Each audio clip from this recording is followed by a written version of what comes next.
Donc voilà, il ne faut pas hésiter à zoomer, il ne faut pas être comme un bossu penché sur son écran comme je vois parfois. Et il va falloir moduler. Alors, j'enfonce la touche CTRL-ALT, je modifie le diamètre et la dureté. Je commence donc par la tête là. Alors je vous conseille de regarder un peu d'abord parce que par expérience je sais que si vous ne regardez pas, par la suite vous allez faire et ce ne sera pas génial. Mais c'est pas compliqué en fait. Voilà, je dessine l'intérieur du bison. Vous voyez que le bord flou de la brosse, je ne le fais pas aller contre le bord du bison, donc je laisse tomber un peu des poils. Alors, vu que je dessine avec une brosse à bord flou, ça devrait, normalement, quand je vais utiliser la sélection, enfin le masque en tout cas, ça devrait me faire du flou. Ça devrait faire des poils transparents qui vont laisser apparaître éventuellement le nouveau décor qui sera autour du bison. Donc il ne faut pas hésiter quand on fait ça à zoomer, à bouger l'image avec la barre d'espacement, à modifier la dimension de la brosse en fonction de la partie sur laquelle on est en train de travailler. Bon, moi je vous conseille de regarder encore un peu parce que c'est pas si évident que ça. Il faut bien comprendre qu'on module la brosse, le flou de la brosse en fonction de la partie sur laquelle on est en train de travailler.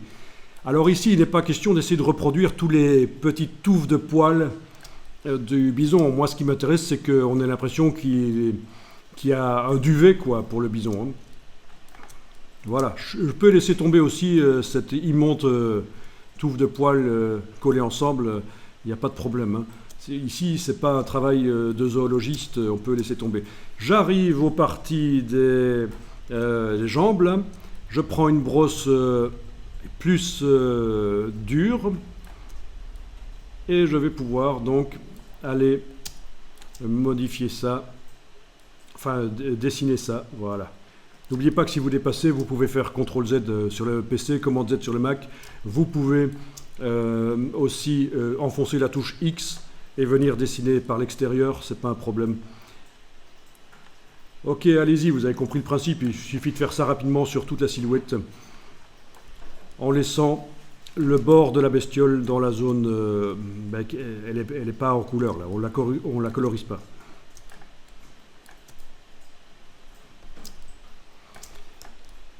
Et alors, il ne faut pas être perfectionniste. Parce que je vois trop souvent des gens qui passent 30 minutes à faire une sélection. Et puis après, ils font un photomontage pourri avec. Et surtout qu'en plus, on est en train de dessiner dans le masque de fusion. Donc, à tout moment, on va pouvoir venir remodifier ça par la suite. On pourrait faire un truc vraiment très rapide, juste pour tester, pour voir si l'image est pas mal, pour ce qu'on veut faire. Et puis, aller améliorer le masque par la suite.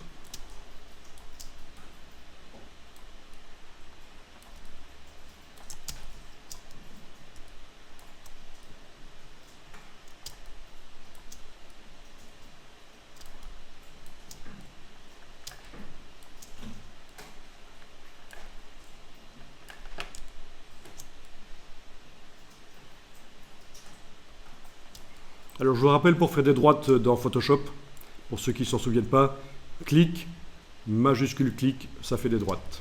Ça peut servir.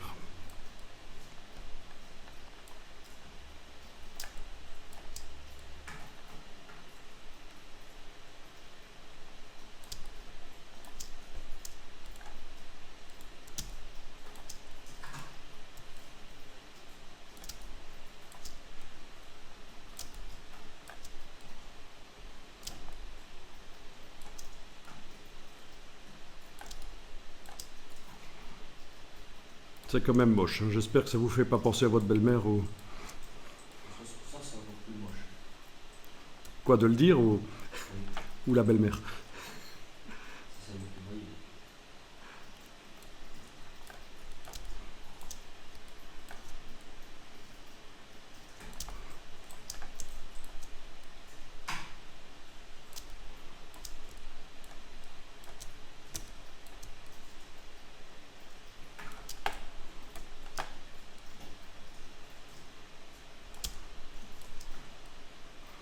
Bon, bien sûr, vous avez compris que si l'animal se détachait sur un fond plus uni, on pourrait utiliser la technique qu'on a vue précédemment, les curseurs d'écrêtage.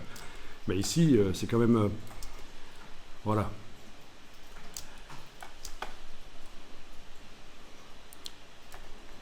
Un fond assez... comment est-ce qu'on dit? Ouais, multicolore. Je ne retombe plus sur le mot. Voilà. Bon, je vais enregistrer à ce moment-là. Quand j'ai fait ça, j'enregistre le fichier et l'intérieur, on va le remplir automatiquement. On va se faciliter un peu la tâche. On ne va pas commencer au pinceau à remplir l'intérieur. Donc c'est pour ça que je vous ai dit, dès le départ, on fait la silhouette intérieure de la bestiole, mais après, on va utiliser une autre technique.